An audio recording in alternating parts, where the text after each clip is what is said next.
This is nothing but that sports talk.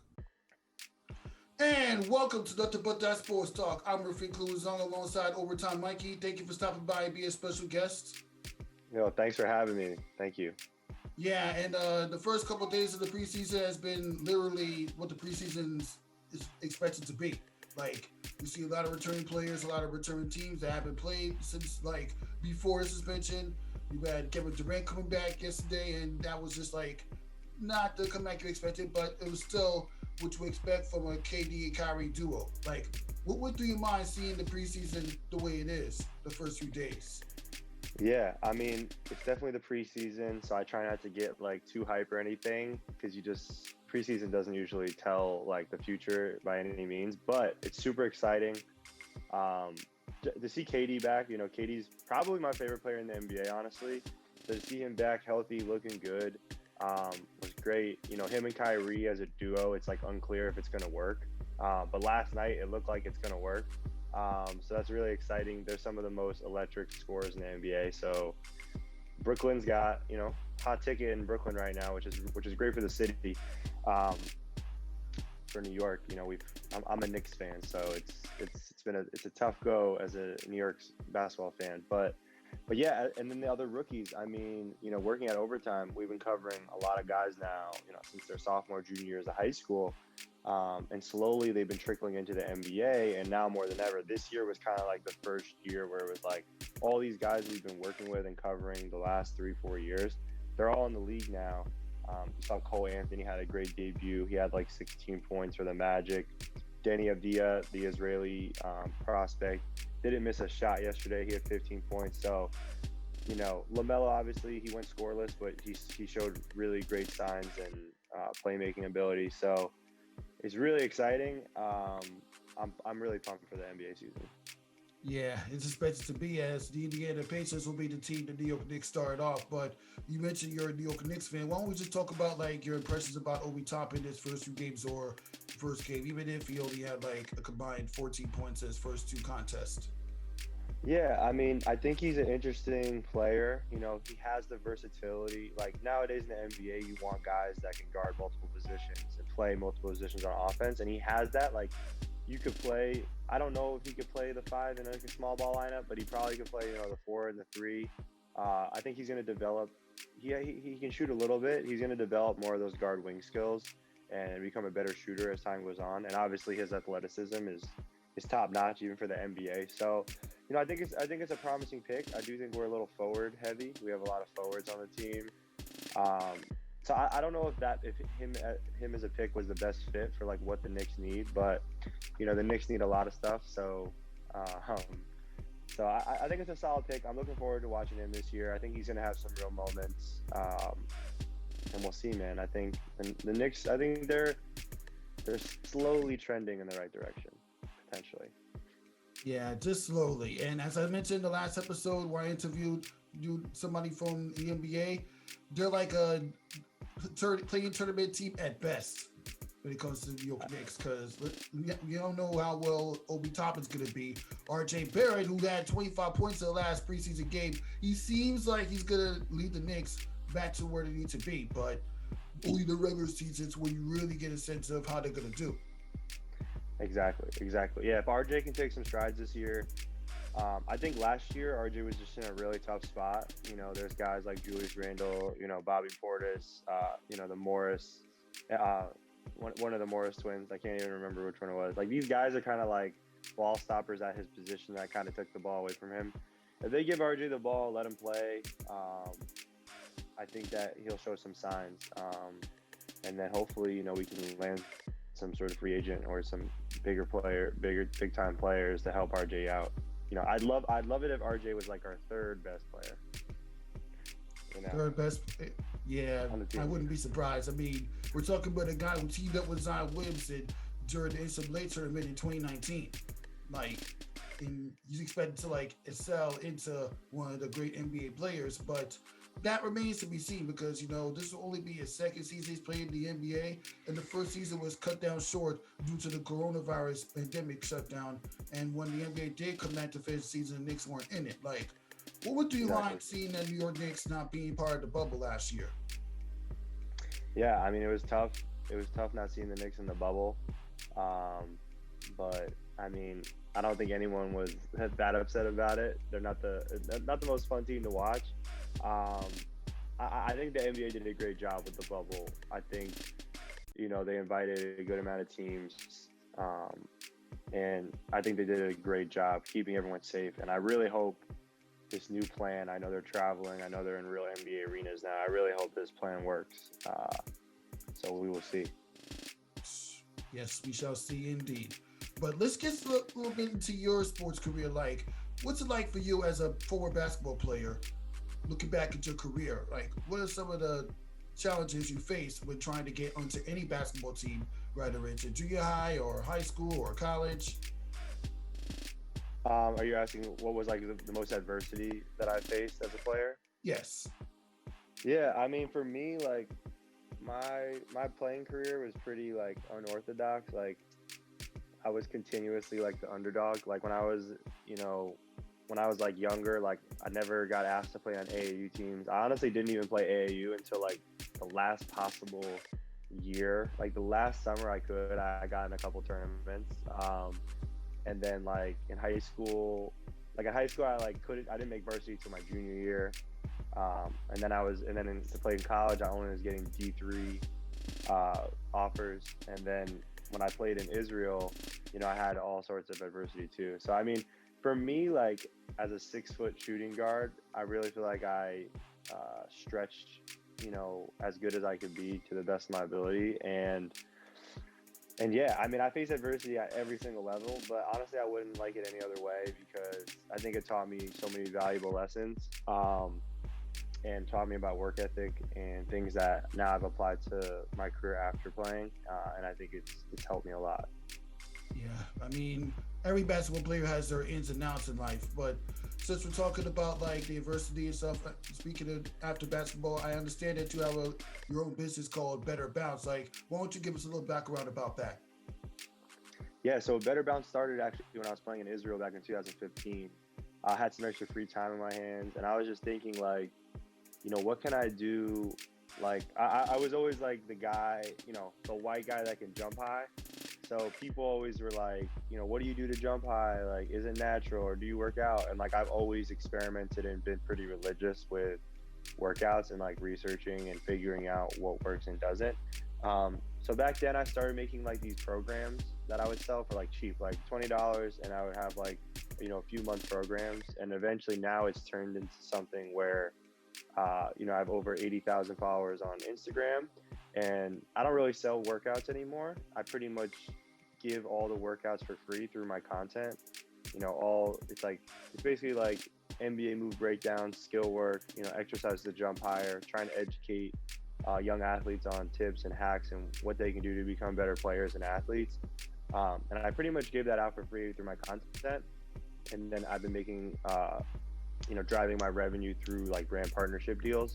So I've gotten to work with like AT&T, Art of Sport is a big brand that I work with, and Reebok recently. There's been a lot of different ones that have come in. So it's been pretty cool to see, the business grow and inspire the next generation. That's what I want to do is, give back and try to inspire kids that, look like me growing up when maybe kids that are off the radar, didn't make their varsity team. Like these are the kids that I care about the most. And yeah, there was no Instagram when I was in high school. So it's like if you couldn't afford a trainer or you didn't have a trainer, then it was just you and maybe YouTube watching highlights. So these kids have so many more resources, and I definitely just want to be a great resource for them. And I'm glad you're able to inspire the younger generation to be where you are right now. And speaking of the younger generation, you mentioned earlier, like before we got on, that you work with a couple of basketball players before they made it to the NBA. Like, what's that like for you? Yeah, so I mean, with Overtime, we've all had such a unique opportunity to work with these young athletes. Try to help get them some exposure, show off their personality, help them grow on social media, build their personal brands. And there's just been, and these kids are really like this next generation of basketball players. Like they're great. They're mature, years ahead of maturity. They're good kids. They stay out of trouble. You know, back in the early 2000s, I feel like the NBA had a bad rap. Like, you know, players were getting in trouble, labeled as certain things. Nowadays, like, the NBA is trending in a great direction. These kids are just, you know, these kids chill. They play video games. They're good kids. They hang out with their families. You know, a lot of NBA players now, you know, take pride in, you know, being great family men and fathers. So it's really great to see. My experience working with these young kids has been great too. You know, we've done a ton of different shoots and video content with them. And it's just fun. Like, you know, you don't know how these kids are going to pan out. You know, there's tons of stories where the kid that goes under the radar becomes a star, or the kid that's a star in high school actually falls off the map. You know, we really just want to see everyone do well. And, you know, seeing guys like Trae Young, Cole Anthony, Cassius Stanley, there's so many more. It's been great to see. And it's very cool to build these relationships, you know, with these kids and their families from a young age. And, you know, we hope to keep the relationship going and hopefully work with them in the future now that they're in the NBA. And that's the reason why we might have some NBA stars in about the next 5 or 10 years. Trae Young's been putting some serious work for a guy who's playing on a team that's like literally rebuilding. And you know what? If he keeps it up, he could be a problem in the 2020s. For sure. No, I think Trae Young is the future. You know, he's like this generation Steph Curry type player. So, you know, the sky's the limit for him. You know, we want to see him on a winning team, but I know that it takes time. But you know, he's built for it. You know, people have been doubting him his whole life, so he's ready. He's ready for anything that comes at him. Yeah, and you know what? I feel like the Atlanta Hawks, that's another team I could consider a playing tournament team at best, with the adversity and the mentality that Trae Young puts in the court.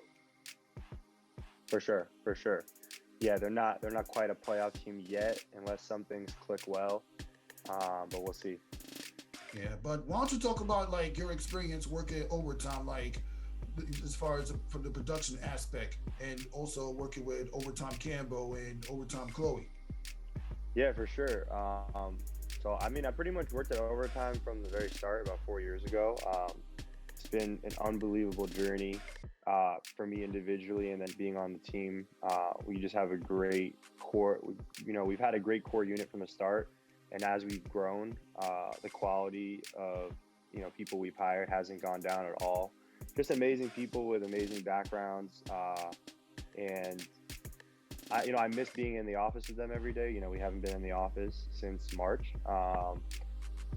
So, you know, I can't wait to be back in the office. I feel like a lot of people like the remote life, and I like it, but I just know that, you know, we're better when we're all together in the office. But personally, my experience over the past 4 years has been, you know, I feel like a once-in-a-lifetime opportunity. When I first got hired, it was kind of like, Mike, you're like the utility player. Like, we're going to need you to edit a little. We're going to need you to go shoot a little. We're going to need you to help out with this thing that has nothing to do with production. We're going to need this for you to do this. And I just took the opportunity and ran with it. And my job has changed so much over the past 4 years, which is one of the benefits of working at like a startup company, is that you get to wear many hats. You get to learn a ton of different things. And I've had so many cool experiences. You know, most of the time it's been in the office grinding, but you do get cool opportunities. Like in the very beginning, I got to go down to Zion Williamson's final high school game in the state championship game down in South Carolina. To see him up close in high school was pretty special. You know, got to meet him after the game and kind of get a sense for what he's like. And, you know, he's exactly what he seems. You know, he's just a genuine guy, very humble, good kid, family guy, has a very tight, close family. So that was cool. You know, we had a huge event 2 years ago now, the Overtime Takeover, that was sponsored by Converse, where we brought in, you know, some of the top high school players across the country and kind of created our own kind of basketball game. It was like 3-on-3 full court on like a smaller court, you know, super entertaining. We put out a ton of amazing content from that. We were supposed to run it back this year, but it got canceled because of COVID. But, you know, we will be back doing you know, live events, experiential marketing soon. I'm trying to just going on a rant here, but basically my job has, you know, evolved from being like a utility player to being like, you know, basically like a team lead on the social team, along with like the main social video editor. to now managing a team of social editors. And now I'm very much involved with helping grow our apparel brand, Overtime Fits on Instagram. I'm sure you've seen, the shirts with the big O on them. We put out a ton of different apparel. We've had a bunch of different drops over the past year, and we've really tremendously grown our apparel brand. It's like a company within our company, and it's been really cool to see. So, it's been really exciting for me, and I feel really lucky to be working at Overtime. Speaking of Overtime apparel, I seen that there was a video that dropped not too long ago with Overtime Chloe and Overtime Cam busting out the Overtime sweatshirts. Like, the way they did that video and the way they introduced the whole lifestyle and really showing how dedicated they are in getting more people invested into Overtime. Like, what went through your mind seeing that put together? Yeah, so that actually was a project that I worked on very closely with. My coworker Scott, he edited that. He did a great job. Chloe and Cam, they're always going to bring that like positive energy, and they're just being authentic to who they are. Chloe played basketball at Maryland, and she's like a real advocate in the community as well. And then, Cam, he played basketball at Dartmouth, and he played overseas a little bit as well. And these are just young, smart, hungry people, and these are the kind of people I get to work with every day. So it's great to be around them, and that project is great. That's how we want to promote our apparel. It's one thing to just say, hey, buy this product. It's another thing to have like an in-depth campaign where to show like what Overtime's about. You know what I mean? Like we want to be for the younger generation. We want to be we want to build a community. These are the things we care about. And when you wear Overtime, like I see it as like rocking a sport, like you're wearing you're wearing a Lakers shirt. I see it as the same thing. It's like I'm repping my team, I'm a part of this community, and if you don't know about it, like you should know about it, type of vibe to it. So it's definitely cool, and it's something that you haven't really seen from a media company. People aren't buying ESPN shirts, people aren't buying Bleacher Report shirts like that. It's just a different feel, and I think that's why like we are the next sports network for the younger generation. You can also be the sports network for like many people that are like just coming out of college, or people that never actually had a baseball career in particular, but they're willing to get into that field, which is companies like Overtime. For sure. No, exactly. No, we're not discriminating against the older people, but I'm just saying like it's like the kids growing up nowadays, like they consume most of their content like on their phones. They're not watching SportsCenter on TV. They're watching their stuff on Snapchat, on Instagram, on YouTube, and that's where our content is. So I think you're gonna be, and like people are cutting the cord. People aren't watching as much live games. I do see, as the 15-year-old today becomes 30 years old 15 years from now, I think you're going to see real changes in like consumer habits, and I think Overtime is on the right side of that change. And luckily I do keep like an Overtime t-shirt literally in my living room somewhere, but I don't want to reveal where it's at, but it's somewhere in my house that I picked up from the Brooklyn Bridge Park basketball gathering that you guys put together over the summer. And it was back with Overtime Trey and Overtime Megan. You guys did a brilliant job putting together that event. And I've heard about Overtime Takeover because some of my friends, Christina and Ari, who I interviewed in the past, they were at that event as well, along with Vic Joseph. And well, I've seen highlights of it. It was just amazing. And I just can't wait to see you guys bring it back. No, yeah, for sure. That's dope that you were at that event in Brooklyn. Yeah, I mean, if it wasn't for COVID, I think we would have had, 2 or 3 games, kind of like the takeover with some top players. I think we would have had community activations like the one you went to. We would have, this is something we want to do all the time. And being based in New York and then having some people out in LA too, we're in the 2 big major cities to make stuff happen. So, hopefully these vaccinations come in, things can get a little bit back to normal, hopefully by next summer.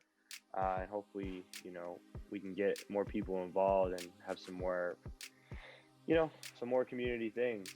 I really miss it. I miss the events. I miss being out in the field. So yeah, I'm really looking forward to it.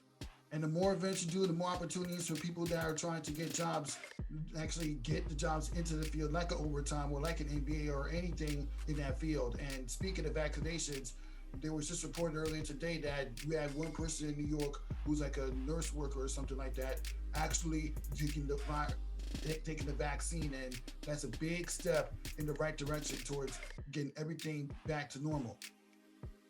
Yeah, for sure. No, I heard some essential workers in America are going to get the vaccine today, right? I think in some other cities too. So, and you saw the UK and Canada, I think have already started distributing them as well. So yeah, man. I mean, we're definitely, we're definitely, you know, I feel like I feel like all of us were kind of in denial of how long this pandemic was going to be. And, you know, right now things, you know, are headed in the right direction. I don't think we're necessarily close to the finish line, but, you know, things are trending in the right direction here. That's what we're talking about. And, well, getting back to basketball, like, who do you think is your rookie of the year in 2021? Whew. I mean, this is a tough question. It's tough. I mean, it's like I wonder, like, yeah, like the rookie of the year is like the one accolade where like the season success doesn't necessarily matter. It's almost like it's better when they're on a worse team because they're able to put up more stats. You know what I mean? So it's like, I think LaMelo's going to have all the opportunity. He's going to have the ball in his hand. I think he's going to play big minutes. They're going to ride with him as a starting PG. I think he came off the bench in the last preseason game, right? Mm-hmm. So it'll be interesting to see what happens. I mean, Anthony Edwards, I haven't seen him play enough, but I think I'm just going to go with LaMelo Ball because I think he's going to put up. I think he has the ability to have games where he has like 13 assists and 10 rebounds. I think he's going to have like triple doubles, a few here and there. I think he's going to have some ups and downs offensively shooting the ball, and his 3-point and 2-point percentage might be a little lower than you'd like. But I think when you see like he has such a feel for basketball and such an amazing IQ and feel for playmaking that like you can't really develop that. Like that's like he just has like a natural instinctive talent that like you see from like a Luka Doncic or even like a LeBron James. And he just has that, you know, that swag and that confidence. So I'm just gonna go with LaMelo. I wish I had like a different pick for this, but I'm just gonna go with LaMelo for rookie of the year. Yeah, I see your point. Who do you think is going to be like the most improved player going into 2021? This is tough. I mean, what's crazy is John Morant was the rookie of the year, but I think John Morant is going to take like a crazy step this year, and he's going to be like one of the top point guards in the NBA. I'm definitely curious to see what Tyler Hero does. I think Tyler Hero, after, you know, an amazing bubble, you know, being so productive in the bubble, I think he's going to take a next step forward and get, you know, a little bit longer of a leash and be able to go out there and try to be, you know, one of the main scoring options for the Heat on that really good Heat team. So I'm trying to think who else I could see taking a big step. Who's your pick for most improved? Most improved player? Well, that's a toss-up for me. But if I'm going to have to pick one, I might give it to Zion Williamson. I mean, interesting. You can only go up, not down. Yeah, I mean, if he can stay healthy, I think he's gonna. If he can stay healthy, which I really hope he can, I think like he's gonna be a real force out there. You know, Brandon Ingram took a huge step last year. I'm trying to think who else was like on the cusp last year and showed some promise in the bubble. I'm blanking right now, but yeah, I'm excited. You know, these guys are excited about. I'm excited about the rookies for sure, as well.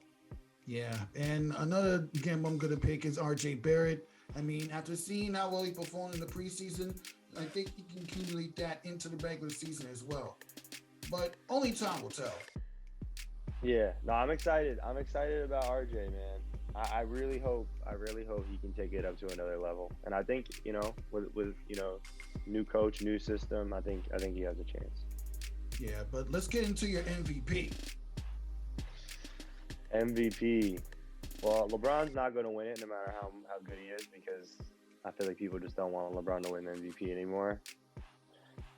I mean, Anthony Davis could have an MVP type season. I could see that. I mean, Giannis is going to have an MVP type season. It's whether or not people are just sick of him too because of his lack of playoff success. I'm trying to think who else could have an MVP type season. You know who I want to have I want Steph Curry to have an MVP type season, but that probably won't happen either. My pick for MVP. This is tough.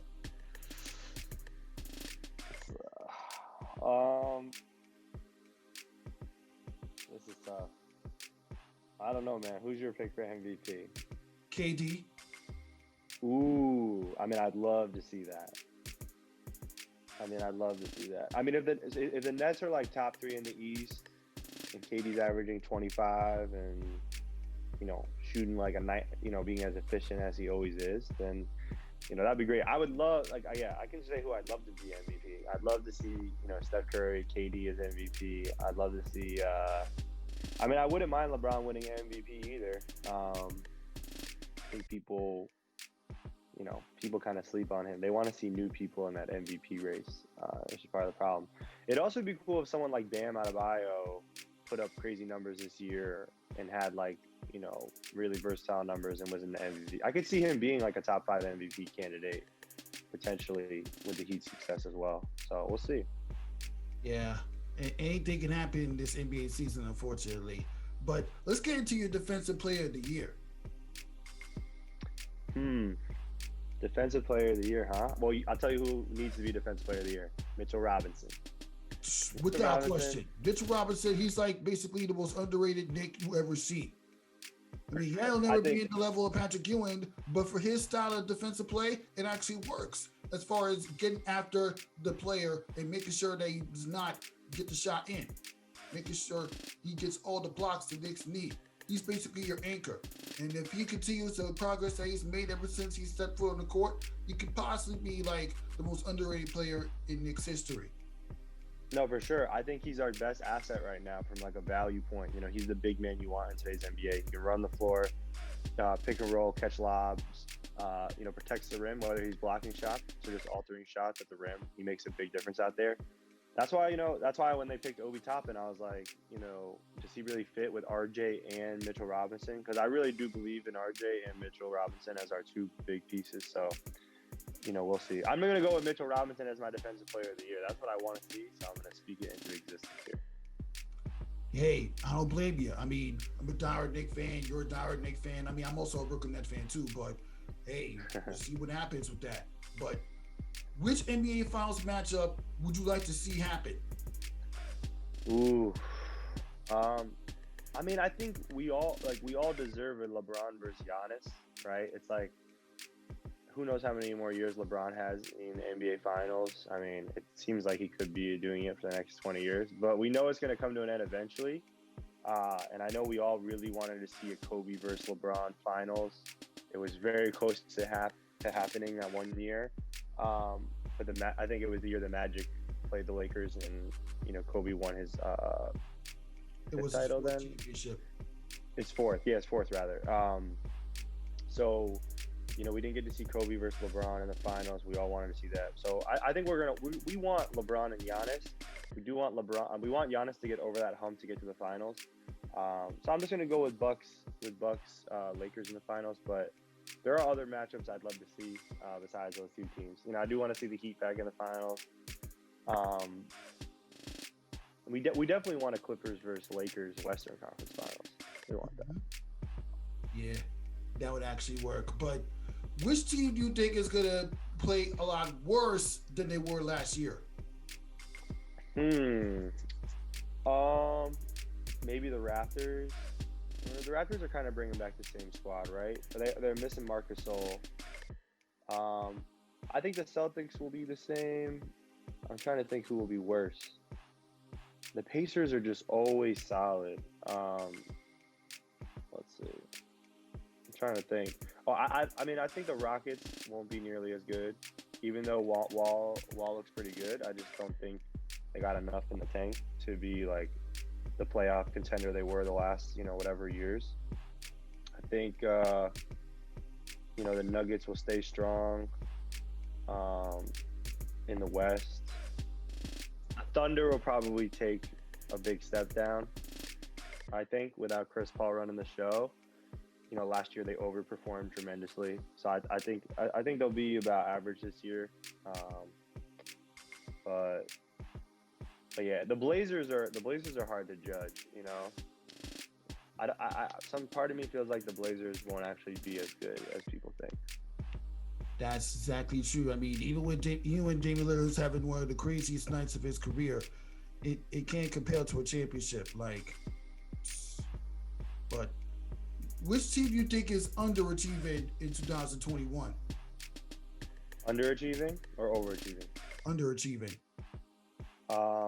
Yeah, I'd probably say the Blazers because I think they got, or you could just say the 76ers. Unless they get Harden, the 76ers underachieve every year, so I'm just going to go with them. Yeah. What about overachieving? Yeah, overachieving is interesting. I could see the Pelicans with if Zion's healthy. I could see them overachieving. I could see the Phoenix Suns overachieving, getting over that hump with Chris Paul and Devin Booker now. I could see the Suns being the 5th, 6th seed in the West or something like that. That'd be cool to see. Who else? Yeah, the Hornets are interesting, but I could also see the Warriors overachieving. When Klay Thompson went down, they automatically went from being contenders to, who knows. But I could see them, with Steph and Draymond and, good coach, I could see them being a 5th seed in the West still or something like that. And, when they get in the playoffs, you never know. They got all that experience. So I hope the Warriors overachieve. Anything can happen in the NBA playoffs, in the NBA in general. But then again, with the Warriors without Klay Thompson this season, it's going to be rough. But I'm sure they can handle it. Stephen Curry has more than enough playoff experience to get a team back to the promised land. For sure. I hope to see it. I hope Steph stays healthy, man. When Klay and Steph are out there, man, it's just a better product. So fun to watch. Let's look at you for perspective. If you were to go one-on-one with any of the MVP candidates, like Giannis or KD or LeBron James, which one of these 3 players would you go one-on-one against? Man, if I could pick one, I'd probably pick LeBron just because he's arguably the GOAT. So just to say you play one-on-one against arguably the GOAT, whether he's one, I feel like with LeBron and Michael Jordan now, it's 1A and 1B. I think LeBron's 1B right now, but it seems like he could win another 2 to 3 rings. You just don't know. So if he gets 6 rings, I think he's actually 1A. So we'll see. But, to play basketball against 1B, the GOAT 1B, nothing like that. It's not like I have a better chance of winning against Giannis or these other guys. They're all freaks. They all have way more size on me. So, I'm just hoping to get one bucket on LeBron. That's all I'm looking for. So that would be who I'd want to play. That'd be amazing. Yeah, who doesn't want to play against him because it's LeBron James. Exactly. Now, which of the 3 teams that you don't want to, which one of the 3 players that just mentioned that you don't want to go one-on-one against?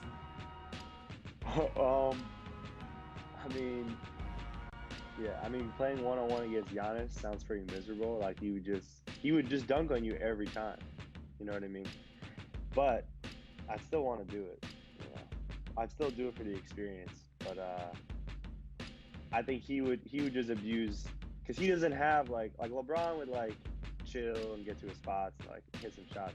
Giannis doesn't have a chill. It doesn't matter if he's playing against me or you or LeBron. He's gonna play the same way because that's just how he's built. So he's gonna bulldoze into me and just dunk on me, and it sounds pretty miserable, Yeah, who wants to go one-on-one against Giannis Antetokounmpo? This guy is no joke on the court.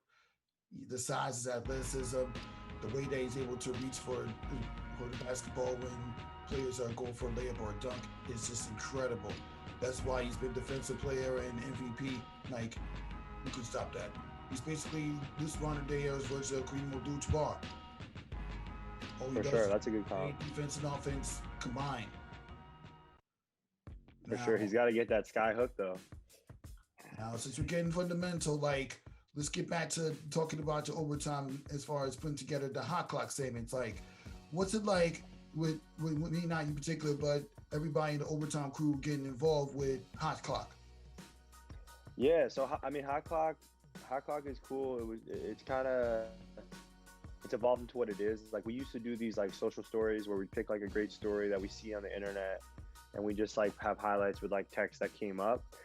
And slowly it evolved into like, instead of using text, like we should use our personalities, we should use our talent at OT. You know, it's a great way to, you know, curate the best things we see on the internet, promote our on-air talent, and it's actually been a show that we've been able to sell to different brands so they can promote their shows as well. So it's become, you know, such a great asset for us, and it's tons of fun. I'm on the show 5 days a week,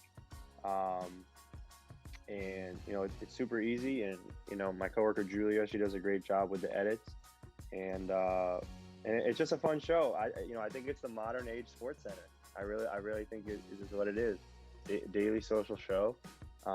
You get the big scoop on what's going on. Not just basketball, but you know, it could be funny videos, crazy videos. So I think it's great. I think it's great. Yeah, or it could be the modern day sports version of BET, Black Entertainment Television without the black. But yeah, I mean, notice. Yeah, I feel that. It's kind of like it's like 106 in Park. It's like a top 10. It's like no music videos, but it's like the scoop on what you need to know. Yeah, and as I'm watching these videos, I'm like, I think I can do that if I just keep working at it. For sure. Well, that concludes this episode of Nothing But That Sports Talk. Thank you for stopping by Overtime Mikey, and I can't wait to see what you do in 2021. And to all the big balls out there, get your head in the game and stay safe.